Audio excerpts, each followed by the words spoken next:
Assalamualaikum warahmatullahi wabarakatuh, sobat RH sekalian. Jumpa lagi kita di channel yang keren ini. Keren cerdas. Ya, sobat RH sekalian, walaupun tanpa persiapan ya, mudah-mudahan beberapa rekan sudah bergabung. Kita kedatangan tamu penting, Syahganda Nainggolan. Assalamualaikum warahmatullahi wabarakatuh. Waalaikumsalam. Keren cerdas. Jadi ada satu kerisauan barangkali bagi mereka yang mendukung Amin dan pasangan lainnya, karena konon katanya itu akan berlangsung satu putaran saja, dan itu sudah dikonfirmasi oleh sebuah survei yang so-called katanya kredibel, sering memenangkan, sering menebak secara benar pertarungan pilpres dan pilkada, dan mendapatkan award macam-macam ya, tapi pasti bayarnya gede juga. Bang Syahganda tahu ya dengan survei LSI dan IJA kan, dia mengatakan bahwa akan satu putaran dan 52% sebagai ahli apa istilahnya, kuantitatif ilmu sosial ya. Survei kuantitatif. Oh, survei kuantitatif ilmu sosial. Apa yang bisa abang komentari? Silakan. Ya, pertama soal kredibel tadi ya, di dalam istilah survei kuantitatif itu nggak ada istilah kredibel. Yang ada istilahnya itu dia itu apa namanya, reliable dan validitas. Oke. Kalau kredibel tuh kita mau ngukur perusahaannya, lembaga surveinya, ini lembaga kredibel atau enggak. Untuk itu maka kita harus melihat apakah dia membiayai sendiri surveinya. Kalau dia nggak membiayai sendiri ya, dia berarti kita mempertanyakan kredibilitasnya. Apalagi kalau dibiayain oleh orang yang sering dia menangkan angka-angkanya itu. Nah, kalau menurut saya ya, angka-angka ini angka-angka yang tidak logik. Ya, jadi kalau survei itu sebenarnya harus ada logiknya. Itu yang pertama. Logik itu kita lihat dari persaingan di lapangan. Ya, kalau 01 datang itu ke masyarakat, crowdednya bagaimana? 02 bagaimana? Ya, 03 bagaimana? Nah, kita melihat kan yang bisa melakukan efek jutaan pendukung datang, baik itu di Makassar, kemudian di Sidoarjo, kemudian di Medan kemarin, Pak Anies di Tembung ya, Medan Tembung, kemudian sebelumnya di di Tegalega yang saya sendiri kunjungin ke Tegalega, itu kan menurut apa namanya, istilah zaman sekarang ya, istilah crowdsourcing sebagai sumber penglihatan ya, di big data itu tidak mungkin survei-survei kuantitatif model lama itu bisa lagi menipu kita. Itulah zaman sekarang ini. Nah, bahkan kita lihat 2016 itu di Amerika sendiri, seluruh survei-survei tradisional seperti ini kalah dengan satu lembaga survei yang pakai big data ya, namanya Bread Eyes ya. Tapi menariknya di Amerika waktu itu 2016 mereka evaluasi semua ya, jadi Pew Research turun tangan, semua turun tangan, yang gede-gede sedunia turun tangan. Ada kesalahan metodologi apakah gitu.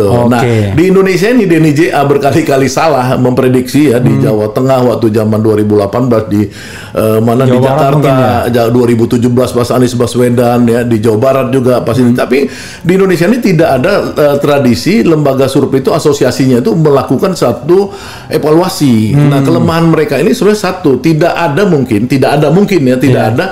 orang yang backgroundnya ilmu sosial ya, seperti saya misalkan, yang ilmu sosial, kemudian dia menekuni survei kuantitatif. Ya, rata-rata semuanya tuh doktornya tuh kualitatif. Jadi dia tidak punya experience dalam melakukan survei kuantitatif, sehingga dia tidak ngerti yang disebut sebagai bagaimana menarik sampel ya. Kan sampel itu harus ada frame sampel, kemudian bagaimana cara merandomnya. Itu satu hal yang orang harus dia ngerti sendiri antara teori dan prakteknya. Jadi bisa jadi teman-teman ini sebenarnya tidak mengerti ya bagaimana penyebaran random itu, sehingga ada, kalau di dalam dunia survei yang benar itu ada weighting namanya. Kita harus, kalau nggak random itu nggak boleh kita melakukan survei bilang kuantitatif harus randomnya 100% random gitu loh. Nah, yang kedua itu jumlah sampelnya itu ya, itu memang harus benar gitu loh. Jangan orang sampelnya misalkan nanti pada saat dia survei itu ada yang gagal. Misalnya gini, menurut Indopol terbaru, ya Indopol terbaru itu, jadi gini, dalam teori saintifik itu ada disebut verifikasi, ada falsifikasi ya. Falsifikasi itu kata Karl Popper. Kalau kita bilang ada 100 bebek warna kulit bulunya hitam, tiba-tiba kita menemukan satu tidak hitam, maka itu gagal. Kita nggak bisa mengklaim itu. Itu yang falsifikasi. Jadi dalam teori falsifikasi, contohnya misalkan yang dilakukan oleh Indopol dan oleh EF Sebula Fata, itu falsifikasi menunjukkan survei Indo pada nggak benar.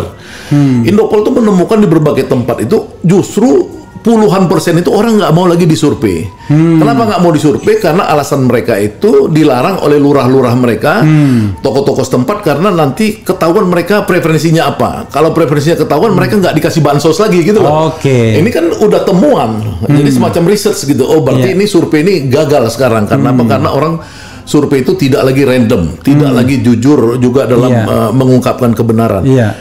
Terus yang kedua yang EF menemukan bahwa ketika Jokowi itu mengklaim dirinya itu 70-80% puas di masyarakat. Tingkat kepuasan. Semua orang bilang sama, tapi EF melakukan pendalaman. Pendalaman karena itu dalam teori survei ada namanya subjective question, ya kan? Apakah Anda puas dengan Jokowi? Puas.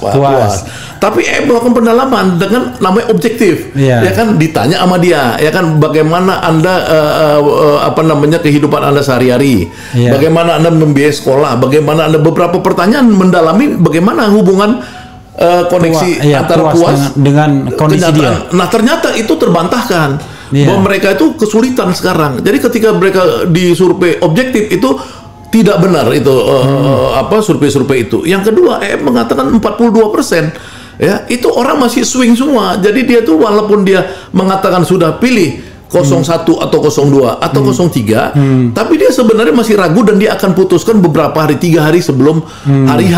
Artinya apa? Artinya semua survei-survei yang berkeyakinan 52% dan lain-lain, menurut saya itu kebohongan publik aja. Itu adalah alat propaganda, begitu, Bung. Tapi kan mereka kami sekedar refleks moralitas ya. Saya kan membandingkan tadi dengan di Amerika ya. Di Amerika itu jadi dalam konteks ada bukan Pew Research ya, ada satu lagi lembaga survei yang kelasnya dunia. Ketika dia gagal memotret pemilu 2016 di Amerika, di mana mereka memprediksi kemenangan Hillary Clinton, ternyata kalah sama Donald Trump, itu mereka itu langsung sedih dan stres, dan kemudian mereka itu melakukan evaluasi dengan menghadirkan dokter-dokter ahli metodologi. Ahli metodologi nih bukan main-main, ini ahli metodologi.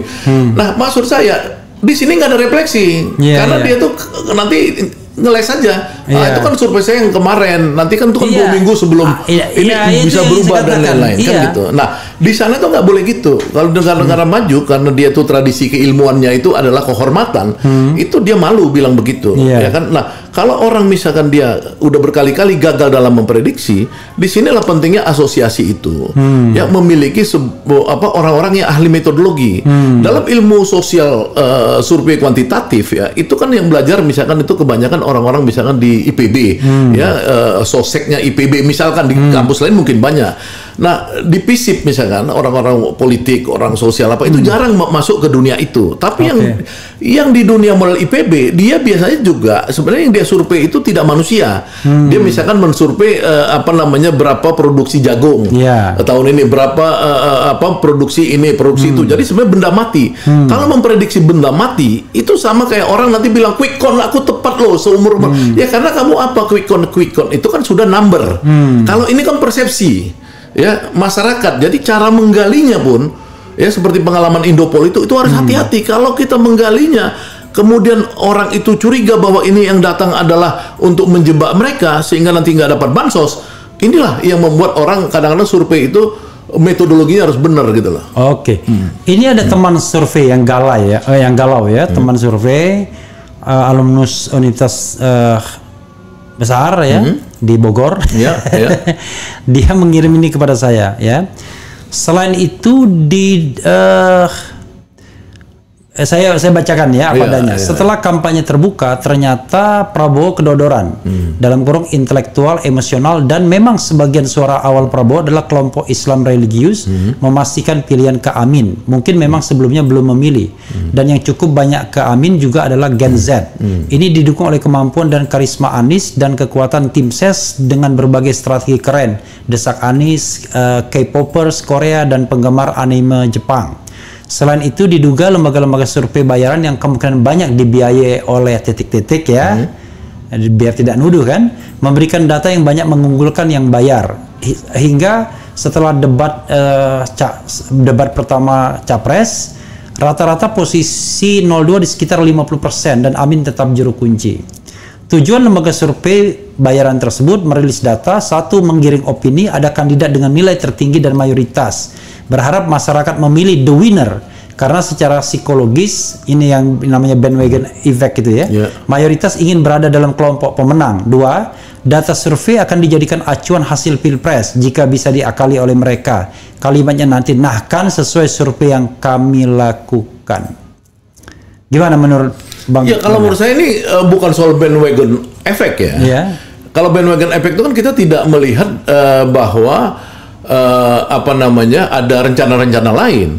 Kalau menurut saya ini adalah untuk nanti menjustifikasi ya adanya misalkan politik-politik yang menurut saya kurang bermoral. Ya seperti misalkan katakanlah politik gentong babi itu ya, barrel politik di mana Jokowi dengan sangat intens sekarang membagi-bagikan sembako ya untuk supaya rakyat itu terasosiasi bahwa Jokowi lah simbol daripada sembako yang hebat itu.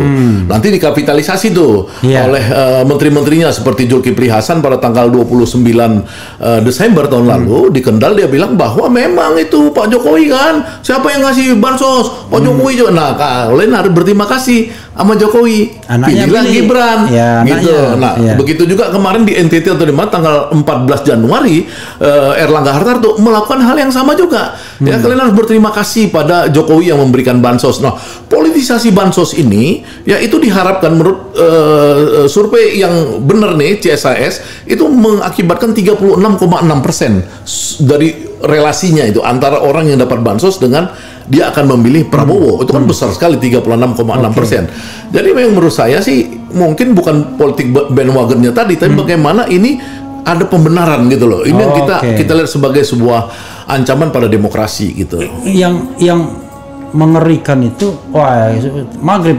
Kita janji tadi 20 menit, ternyata gak cukup ngomong sama Saganda 20 menit.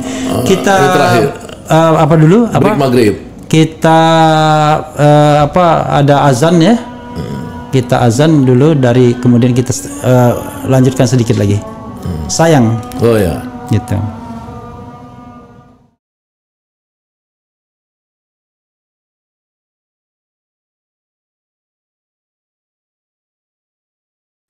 إن الله وملائكته يصلون على النبي يا أيها الذين آمنوا صلوا عليه وسلموا تسليما اللهم صل على سيدنا محمد وعلى آله وصحبه وسلم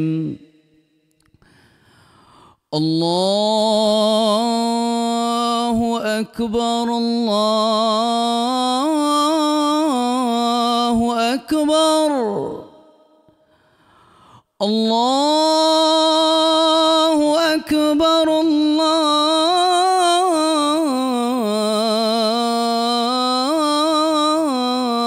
الله أكبر أشهد أن لا إله إلا الله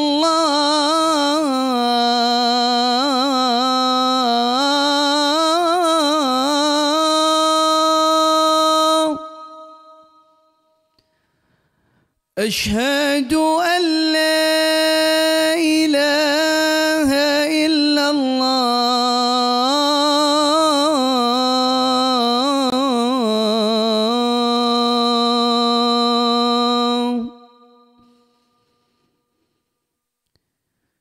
أشهد أن محمدًا رسول الله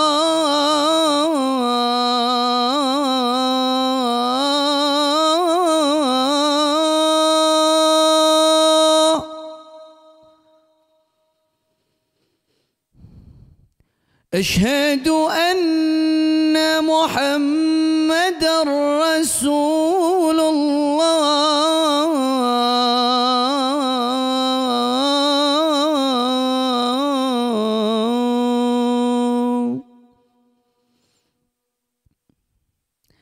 حي على الصلاة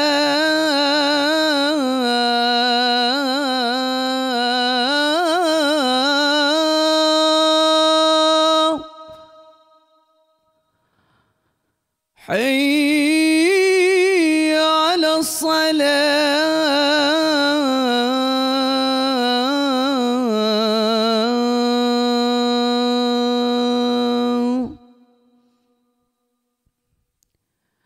حي على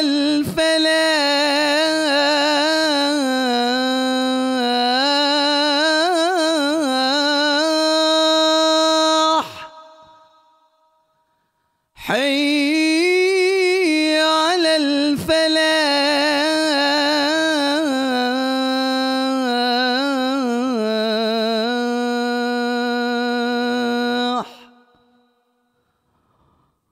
الله أكبر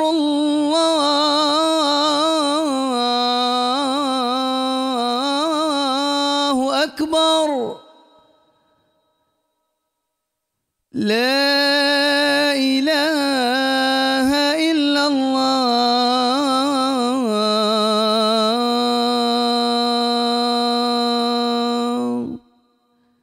لا إله إلا الله محمد رسول الله صلى الله عليه وسلم اللهم رب هذه الدعوة التامة والصلاة القائمة آت سيدنا محمدا الوسيلة والفضيلة والشرف والدرجة العالية الرفيعة وابعثه مقاما محمودا الذي وعدته إنك لا تخلف الميعاد رب اغفر لي ولوالدي رب اغفر لي ولوالدي رب اغفر لي ولوالدي وارحمهما كما ربياني صغيرا اللهم لا تحرمنا خير ما عندك لشر ما عندنا وصلى الله على سيدنا محمد وعلى آله وصحبه وسلم والحمد لله رب العالمين.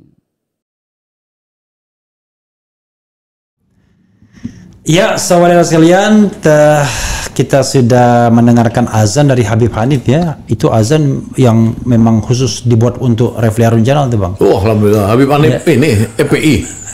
Menantu Habib Rizik. Jadi dia azan di sini. Teman saya di penjara dulu tuh. Oh iya. Teman. Gara-gara Undang-Undang 1 1946. Iya, sama pasalnya. Menyebarkan berita bohong gitu ya.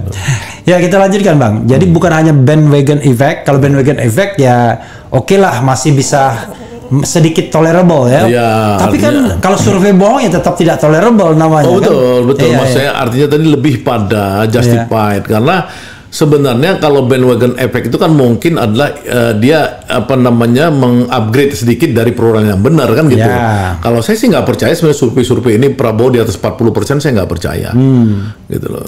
Menurut saya sih sebenarnya nggak percaya gini karena saya dapat data-data dari survei dari luar negeri ya terhadap Indonesia ya. Itu Prabowo tuh sebenarnya di bawah 40% sebelum debat cawapres, ya tapi saya nggak usah ngasih tahu dari kedutaan mana ya. Nah kemudian itu yang membuat Jokowi mungkin panik ya sehingga dia itu kalau dalam istilah main catur itu dia turun gunung kan. Harusnya kan dia di belakang layar tapi akhirnya kan gara-gara dia lihat efeknya itu nggak nendang-nendang Prabowo dan Gibran, dia sekarang turun gunung langsung. Dan brutal. Ya brutal pastilah. Makanya semua kampus sekarang bergerak kan. Jadi kalau misalnya kita bicara di bawah 40% sebelum debat, maka logic thinking kita setelah debat turun lagi, lebih turun. Saya pikir gitu. Mahfud kemarin tuh dapat penambahan 3% ya, dan Muhaimin dapat penambahan 3%. Jadi sehingga mereka ini sekarang ini mungkin turun 6% jadi sekitar 34%. Dan itu yang buat panik sebenarnya. Menurut Anda firm akan 2 putaran secara teoritis atau bagaimana? Iya, saya masih meyakini 2 putaran itu Prabowo hilang, nggak ada. Oke. Iya, makanya mereka panik gitu. Kenapa? Saya lihat gejolak di masyarakat kan, yang seluruh masyarakat khususnya intelektual yang menyuarakan kebenaran itu sudah menunjukkan bahwa mereka tidak ingin 02 ini ada gitu. Tapi begini, Bang, apakah mampu itu menghalau seandainya ada sebuah kekuatan yang koersif gitu ya, terstruktur, udahlah daripada kita ngomong TNI Polri BIN lah, misalnya membackup secara penuh pasangan 02 dan berusaha memenangkan. Apa ada kemungkinan untuk menghalau kalau mereka punya keinginan seperti itu? Ya kan kalau kita lihat dari kekuatan rakyat ya di 2019 ya. Iya. Itu kan dengan segala cara kita lihat Pak Jokowi untuk menang, dan kemudian kita sebagai kekuatan rakyat dipimpin oleh Ijtima Ulama itu kan berhasil mengimbangi suara mereka ya, walaupun yang hasil akhirnya itu 44,5% yang didukung Ijtima Ulama waktu itu Prabowo ya, di sana 55% ya. Maksudnya artinya seluruh upaya-upaya yang dilakukan pada dengan politisasi kekuasaan dan anggaran dan lain-lain misalnya itu kan juga tidak berhasil membuat dia itu di atas 60%, 70%. Apalagi sekarang dia tidak berkuasa, Jokowi ini ya kan, maksudnya yang ini yang kandidat ini Prabowo. Bagaimana mentransformasi bahwa Jokowi itu misalkan seperti kata Zulkifli Hasan, nggak cukup Menhan, nggak cukup ya maksudnya? Nggak cukup karena imajinasi orang bahwa orang berterima kasih ya, dimanipulasi berterima kasih ya kan, itu kan disurvei oleh siapa sih CSIS-nya kan 36,6%. Seandainya 36,6% itu dikritik terus, dia kan pasti nanti turun jadi 25%. Nah kalau dia modalnya 25%, dia dapat tambahan suara dari mana lagi? Prabowo ini, ya kan, kalau tidak dari politisasi bansos dan keberhasilan Jokowi, karena dari Prabowo sendiri ya itu kan sekarang dia nggak punya lagi kekuatan, karena yang membesarkan dia selama 10 tahun terakhir ini kan para ulama, Ijtima Ulama, dan itu sudah menarik diri dari dia. Nah kalau partai-partai yang ada, saya lihat, saya muter-muter, misalkan Demokrat, saya nggak pernah lihat ada caleg Demokrat itu memasang fotonya Prabowo Gibran, hampir tidak ada ya. Maksudnya yang saya lihat tuh atasnya SBY dan AHY. Terus nanti misalkan saya lihat caleg apa lagi, caleg yang Golkar. Ya kan kebanyakan juga mereka dirinya sendiri gitu loh, nggak ada dengan Prabowo. Kemudian yang lain. Jadi siapa armnya, kaki-kakinya? Jadi nggak usah jauh-jauh bro. Saya kan selalu diajak oleh KIB, kuning hijau biru. Oh iya. Itu kelompok sempalan dari Golkar, Goanis, kemudian hijau itu Forum Ka'bah Membangun, P3, dan biru itu Amanat Indonesia, PAN. Kita ke keliling-keliling Jawa Tengah, Jawa Timur, Jawa Barat, nggak ada tuh hadangan misalnya dari Golkar, dari P3 menolak kegiatan kita.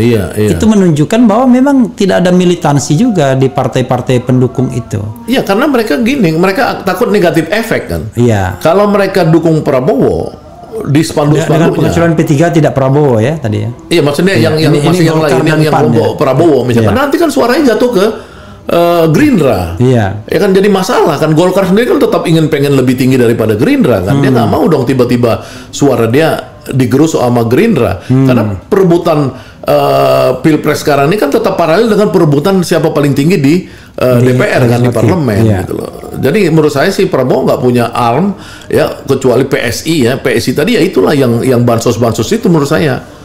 Oke, kita bacakan komentar Sobat Era.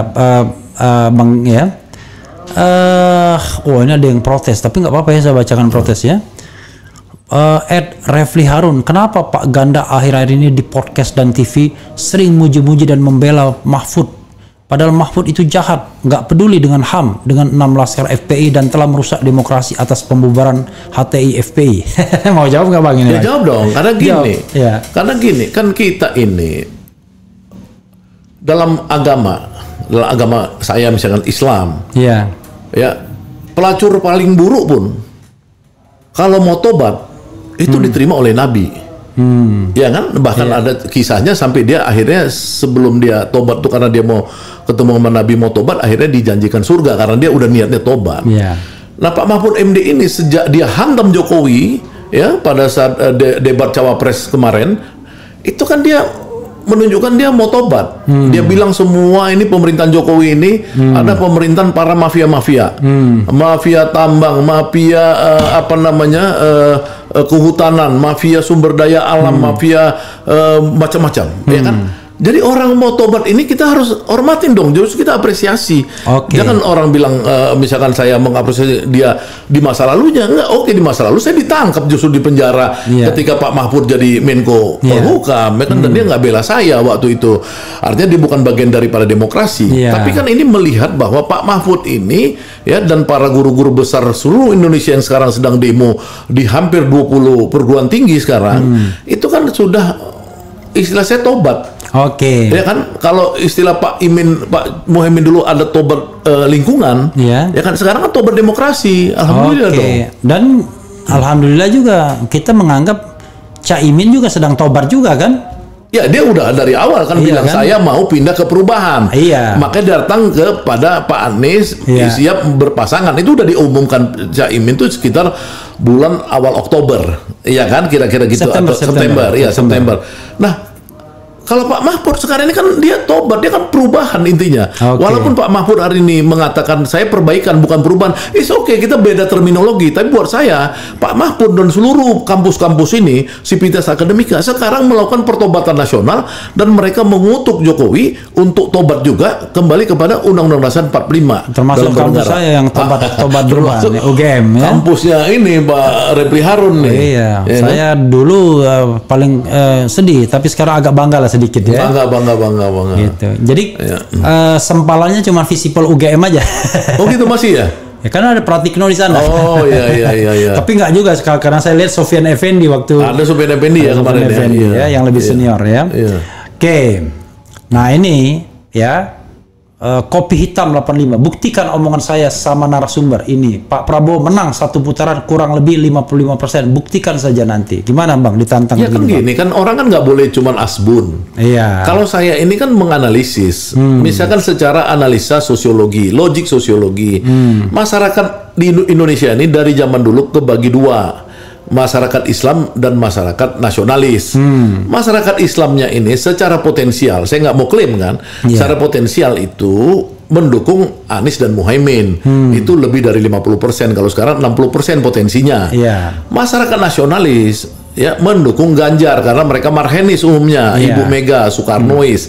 Ada mungkin sedikit yang kebelah ke Prabowo dan lain-lain. Terus dari mana itu 50%-nya? Kan kita cari dari mana?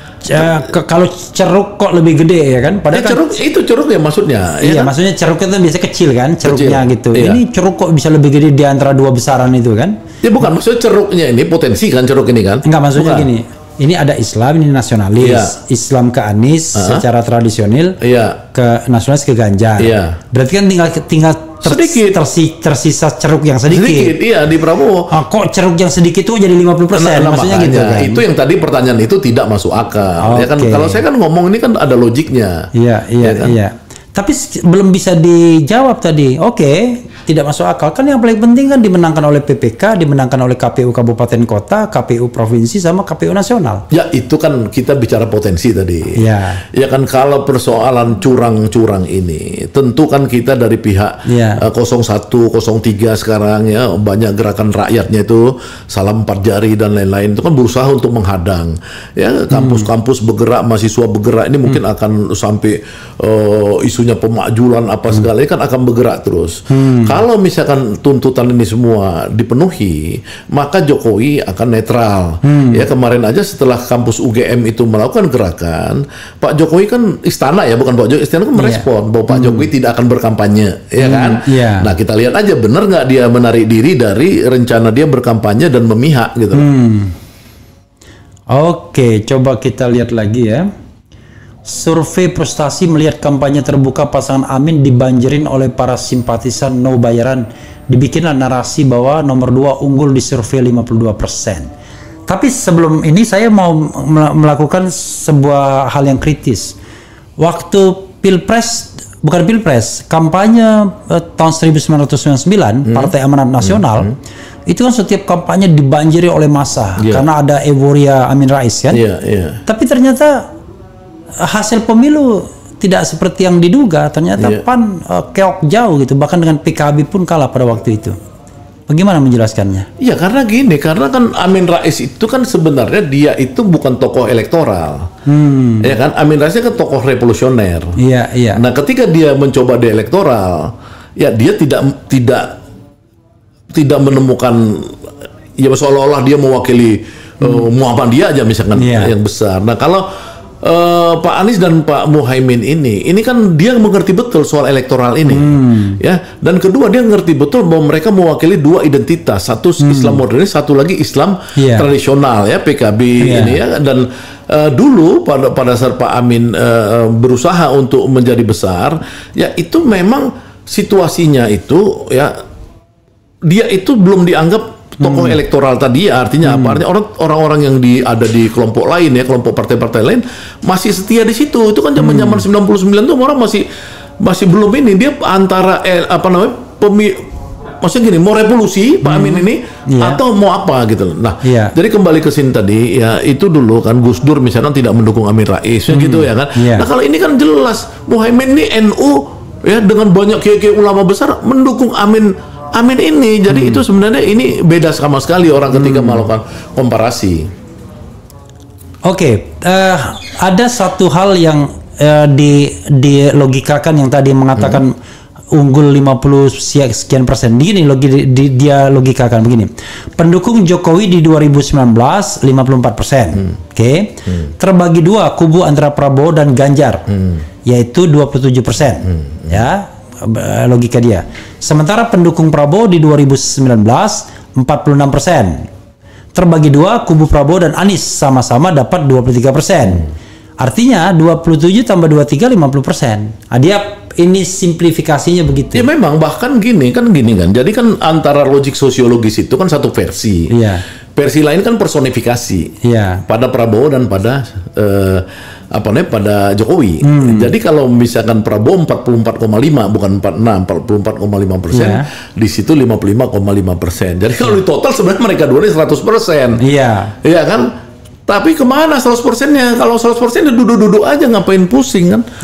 Justru mereka ini panik karena di bawah 40%. Ini loh yang membuat. Jadi kan kita melihat ada ilmu fenomenologi namanya. Kita lihat fenomena Pak Jokowi panik ke sana, ketemu Sri Sultan. Ketemu Sri Sultan, keluar Sri Sultan mukanya nggak gairah. Bahkan dia konferensi pers, saudara-saudara saya, istri saya, anak-anak saya nggak ada, kalau mau berjuang untuk pemilu sendiri-sendiri aja, saya nggak pernah mendukung. Kan Pak Jokowi bilang dia ketemu Sri Sultan, ketemu politik, tapi nggak ada konferensi pers bersama apa hasilnya. Tapi yang jelas Sri Sultan setelah itu konferensi pers, ya, bahwa dia itu tidak ada urusan dukung-mendukung. Artinya Jokowi tidak mendapat dukungan dari Sri Sultan, misalnya seperti itu. Jadi Jokowi muter-muter nih panik, nggak tahu dukungan dari siapa. Nah, kalau dukungannya dari aparat dia suruh misalnya pejabat-pejabatnya, menteri-menterinya berkampanye apa segala, ya itu yang nanti dipersepsikan kalangan akademis, ya, para penjaga-penjaga moralitas kita, etika kita, profesor-profesor di kampus ini yang disuruh tobat gitu loh menurut saya. Sudah terlalu berlebihan keikutannya. Gitu. Bisa nggak itu mungkin, ya, itu alasannya. Jadi mereka 2019 dijumlahkan, kalau memang betul logiknya, sekarang ya udah tenang dong, pasti di 60-70% dong. Iya, jadi kalau misalnya pendukung Prabowo sama pendukung Jokowi disatukan, ya 100% mereka. Lalu tinggal kalau yang kalau misalnya yang tidak setia, ya let's say yang tidak setia itu untuk Ganjar sebagian kan, yang gitu kan, atau untuk Anies sebagian. Kalau personifikasi individu Prabowo dan orang memilih Prabowo itu alasannya bukan karena pro Prabowo. Prabowo itu dulu cuma 6%, kalau saya 5%. Gerindra itu identik dengan Prabowo. Gara-gara gerakan ulama dia bisa sampai 12-13% sekarang. Jadi orang memilih Prabowo itu bukan karena personality Prabowo, karena memang nggak ada calon lain. Tapi gini, kalau kita bicara personality, ya, apa yang Anda rasakan kan kalau 2014, 2019, sebagian kita barangkali bingung, ya, dengan person yang diajukan. Satu bekas, katakanlah ada dugaan kejahatan HAM masa lalu, itu dikatakan Agung Gumelar loh dalam video yang beredar. Saya mengulangi Agung Gumelar saja. satunya orang yang dari anta beranta kita nggak tahu ya, carpenter ya, di pinggir kali ya gitu. Nah, tapi kita akhirnya harus memilih kan di antara dua itu. Di 2019 yang carpenter tuh kita udah tahu begini wataknya. Tambah pusing juga kita. Ini juga lekat terhadap problem masa lalu, problem emosi dan lain sebagainya. Apa yang Anda rasakan ketika sekarang hadir sosok lain? Ya, dua sosok lah, Ganjar dan Anies. Ya, Anies pertama gini ya, saya ini kan direktur relawan Prabowo Hatta. Ya, 2014 dan saya 2019 tuh Jurkamnasnya Prabowo, Sandi dan saya kampanye bener. Saya kampanye diminta Pak Joko Santoso tuh ke Banyuwangi bersama Kiflan Zen ya 2019. Jadi maksud saya gini, memang saya pertama melihat bahwa dulu itu kan kita nggak ada pilihan. Kita membanding-bandingkan cuma dua, ya kan? Dan kemudian kita lihat ada berbagai alasan para ulama memilih Prabowo, dan saya ikut para ulama. Saya ini setia dengan Habib Rizik gitu kalau soal gini-gini ya. Luar biasa. Iya, ya nggak apa-apa. Saya bukan orang Islam yang taat seperti teman-teman ya, tapi saya tetap melihat Habib Rizik itu sebagai ulama terbesar yang pernah ada ya dalam pengertian. Dan pernah satu penjara juga. Pernah satu penjara. Artinya saya lihat orang tuh kan yang penting ini bener nih orang bener gitu kan. Mas saya dengan kemampuan otak saya, pengalaman saya puluhan tahun di dunia aktivis, saya pikir dia ulama yang benar itu yang sesuai dengan ulama sebagai pembebas ya. Yang amar ma'ruf nahi mungkar itu ciri yang utama dia, bukan nggak ada yang lain, pasti ada. Nah, maksudnya gini, ikut istimewa ulama, ya kan? Nah, yang kedua sekarang kita lihat bahwa ini kan ada tiga, yang Ganjar dan Mahfud juga sebenarnya dalam track recordnya sama seperti Anies dan Muhaimin, adalah sama-sama aktivis, sama-sama pro demokrasi. Demokrasi ini jangan langsung dibenturkan dengan HTI ya, HTI yang tidak mau ada demokrasi, enggak. Ini demokrasi dalam pengertian ada kebebasan, ada warna lah, bukan otoriter ya. Yang dulu mereka ini ya, baik Anies, Muhaimin, kemudian Ganjar dan Mahfud MD adalah orang yang menumbangkan mertuanya Prabowo. Mertuanya Prabowo ini adalah orang otoriter dulu, ya kan, 32 tahun memimpin, namanya Pak Soeharto. Nah, Prabowo adalah orang yang membela mertuanya waktu itu, berhadapan nih. Ya kan? Nah, saya percaya ini dong, dua orang ini kan lebih bagus. Kalau misalkan Prabowo ini tiba-tiba dia sekarang kita lihat selama 5 tahun berkuasa, balik lagi istilah Ibu Megawati itu seperti New Orba lagi gayanya. Wah, ini bahaya dong. Bagaimana kalau dia nanti presiden, baru ini Menteri Pertahanan, bagaimana dia bisa seenaknya meninggalkan pendukung-pendukung dia, para ulama dan seperti saya apa segala, tidak ada izin. Ya kan, itu kan betrayal dong. Ya kan, pengkhianatan terhadap pendukungnya.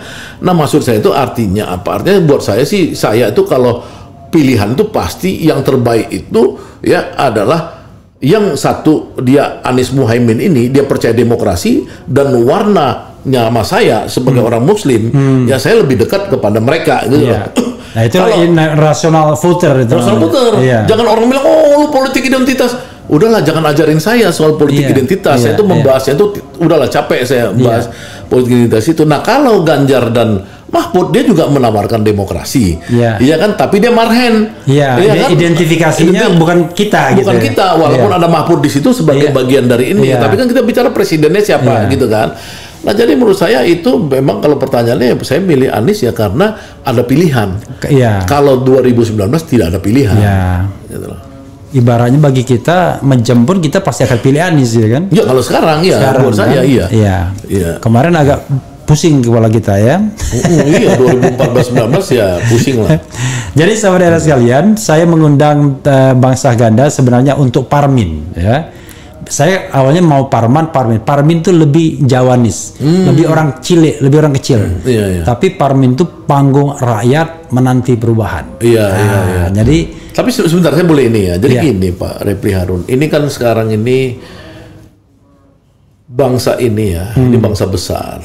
Ya, cobalah dipikirkan, jangan istilah-istilahnya tuh harus Jawa sentris lagi. Ya kan? Kita harus betul-betul semangat 1928 itu Sumpah Pemuda ya, sebagai sebuah bangsa besar. Ya, ini kan sekarang ini kan pertarungan ini kan kita lihat memang sedikit-sedikit pertarungan di Pulau Jawa. Kebanyakan capres-capres itu mutarin di Pulau Jawa apa segala gitu ya. ke depan ini memang harus disetting ya agar Indonesia itu bisa betul-betul istilah Anies itu Indonesia forever itu. Ya, supaya kita ini sebagai bangsa besar jangan nanti ya istilahnya nanti kalau capres harus semua mesti pasangannya capres-cawapres Jawa. Bahkan misalkan kayak pasangan nomor 2 ini kan kalau di Amerika tuh udah dianggap satu apa gitu ya. Di Amerika tuh tidak boleh capres dan cawapres itu dalam satu negara bagian yang sama, satu state, nggak boleh. Dia harus pisah. Ini sama-sama orang Jawa Tengah misalnya kayak gitu ya. Gini-gini loh, ke depan tuh kan kita harus lebih inilah, terus warna ideologinya juga harus ini. Jadi pluralistik ya, bukanisme itu harus lebih dikembangkan untuk berbasis ke Indonesia. Itu aja pesan saya gitu. Tapi Parminten nothing to do dengan Jawa dan tidak Jawa. Iya, tapi karena istilah wong cilik tadi kan, itu kan sebenarnya kan maksudnya mewakili representasi rakyat Indonesia yang masih terbelakang. Kita bisa lebih bicara ke depan aja kaum miskin. Ya kan, atau rakyat tertindas, atau apa namanya ya, kalau mau Islam mustadafin, ya kan seperti itu. Nanti kita koreksi panunya. Luar biasa. Ya, saudara sekalian, silakan Bang untuk closing statement. Ya, kita 40 menit juga ternyata. Ya, kembali ke ini ya, ini closing statement saya ya, kembali kepada rakyat Indonesia. Bahwa survei-survei itu ya anggap aja ya sebagai sebagai variasi informasi. Ya, sekarang itu beda dengan zaman survei itu ketika dilakukan. Ya, survei itu dilakukan tahun 60-an gitu ya, 50-60-an itu di Amerika mulainya. Itu survei-survei kuantitatif itu karena belum ada big data. Ya, sekarang dengan big data kita bisa memantau, kita bisa melihat tren-tren di Google Trend ya, kita bisa lihat Google Search itu yang gratis, kita bisa lihat di di beberapa laporan big data seperti yang dilakukan oleh Ismail Fahmi misalkan, Drone Emprit dan lain-lain banyak. Jadi nggak usah takut ya, kita bisa melihat ya crowded itu bisa sourcing itu bisa kita lihat crowded di darat ya, artinya ketika Pak Anies dibandingkan Prabowo dibandingkan Pak Ganjar tuh kalau turun ya, Pak Muhaimin kalau turun lebih banyak mana sih masanya turun gitu loh. Ya kan. Yang kedua kita lihat itu mobilisasi, kalau mobilisasi nanti mau nggak sih dia kalau nggak dikasih duit kan gitu. Nah yang ketiga kita lihat di dunia internet, dunia maya ya kan, kita lihat yang paling banyak dipercakapkan mana sih kan trennya, misalkan Anies ketika dia masuk TikTok, ya kan, itu TikTok kan disapu semua sama Pak Anies kan, akhirnya orang K-popers apa segala itu, itu kan Anies bubble, Abah Anies dan lain-lain. Jadi artinya kita nggak usah takut, kita optimis, jangan kemakan propaganda dari model-model survei yang keluar yang menurut saya itu bukan survei tapi sure pay. Sure pay ya, sungguh dibayar ya. Tapi gara-gara itu ada satu pertanyaan lagi yang saya ingin titipkan. Ini mohon maaf, tiba-tiba saya ikut. Ingat yang ini. Menurut Bang Ganda, gimana gerakan kampus ini? Saya snowball efeknya itu sampai mana? Muter-muter di situ aja atau gimana ini? Nah kan soalnya ini sudah ada kalau ini besok IPB kemudian macam-macam. Ini bahayanya kampus ini yang sekarang ya. Ini saya kasih tahu sama lembaga-lembaga negara yang bertanggung jawab ya. Kalau dulu yang bergerak mahasiswa itu kita masih bisa mengontrol permainan. Karena apa? Karena dosennya kita bisa ingatin, ini udah keterlaluan. Ya, anak-anak harus disuruh masuk kampus lagi, ya belajar lagi dan lain-lain. Tapi kalau bukan hanya mahasiswa, dosen-dosennya udah ikut sekarang ini mengkritik pemerintah. Ya, kalau tidak cepat diajak berunding, tidak cepat diajak dialog, ini bisa satu dosen itu seperti saya dosen, kemudian Bung Repi dosen, ya kita bilang aja mahasiswanya kalau demo, ya nanti malah saya kasih nilai A. Nah, itu kan ada kemarin waktu 2019. Coba bayangin semua dosen tuh bilang sama mahasiswanya silakan demo dan demo dikasih nilai A. Itu seluruh Indonesia, jutaan mahasiswa, total itu jutaan mahasiswa, itu bisa ngancurkan. Pokoknya ada demo, selfie di depan demo, kemudian kirim. Ngeri Pak. Jadi hati-hatilah, ini bisa ngarah ke chaos. Jadi harapan saya janganlah disepelekan seolah-olah itu, ya seperti Gibran bilang, Ya, itu silahkan aja nanti sebagai bahan evaluasi, ya kan? Ya itu kan tanda-tanda orang nggak mau dialog. Ya. Pertanyaan saya adalah, sejauh mana keyakinan Anda bahwa pemilu ini bisa demokratis? Apakah fatalistik harus tanpa Jokowi? Itu aja. Atau tetap dengan Jokowi dan kita harap dia bisa sadar? Ya kalau menurut saya, ya ini sampai tanggal 14 ini, ya, gerakan-gerakan itu akan membuat ya, Jokowi ini akan mengurangi potensi-potensi kecurangan itu. Ya, jadi bisa jadi sekitar kecurangan mungkin terjadi juga 30%, 40% gitu. Kalau tekanan ini terus ya seperti sekarang snowball effect ini gitu. Nah, kalau ada 30%, ya nanti bisa kita pertengkarkan lah ya di karena sekarang kan orang dengan HP ini bisa motret hasilnya langsung di tingkat TPS. Jadi nggak bisa tiba-tiba ada suara dari luar kayak model di Malaysia tahun 2019 udah dicoblosin gitu ya. Susah sekarang ini. Karena sekarang sistem HP sekarang ini bisa transfer langsung dari foto bisa langsung angka kan. Bisa ribut gitu. Ya mudah-mudahan sih di bawah 30% kecurangannya gitu. Kalau di bawah 30% tetap 2 putaran berarti? 2 putaran. Oke, itu pun dibantu kecurangan. Kalau tidak dibantu kecurangan, 02 nggak akan lolos. Ya feeling saya sih. Ini menjawab pertanyaan ya. Iya. Oke, saudara sekalian, terima kasih Bang Ganda ya. Terima kasih Bung Repli. Mudah-mudahan ini menjawab keraguan tentang 52%. Jangan khawatir, 52% itu sekadar propaganda saja dan tidak proven ya, dari sisi ilmu sosial, dari sisi realitas kasat mata yang bisa kita lihat, ya kan. Kita juga bingung. Kok ada calon yang kagak pernah kampanye, tidak pernah rame kampanyenya, entah kampanye di mana, kaki terseok-seok. Kalau kampanye harus dimobilisasi dulu, harus dengan ini segala ya. Mungkin dengan ini. Tiba-tiba surveinya tinggi dan dibantu teman-teman kita yang lembaga survei. Wah, lalu kemudian diberitakan lagi biar ada efek bola salju juga. Nah, mudah-mudahan gerakan-gerakan pembohongan tadi ya. Iya, pembohongan publik dong. Pembohongan publik seperti itu tidak berlanjut karena pada dasarnya manusia akan mati juga. Wassalamualaikum warahmatullahi wabarakatuh. Waalaikumsalam. Keren cadas. Coba.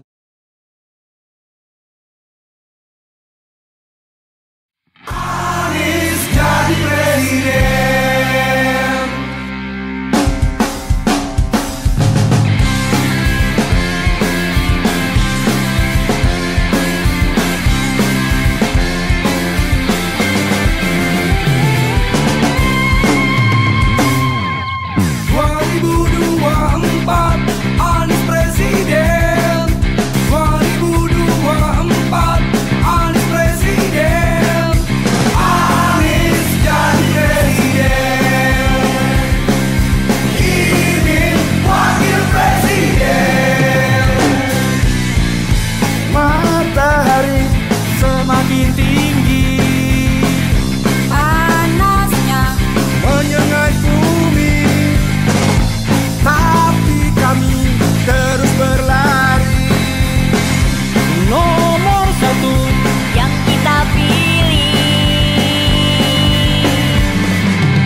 Jakarta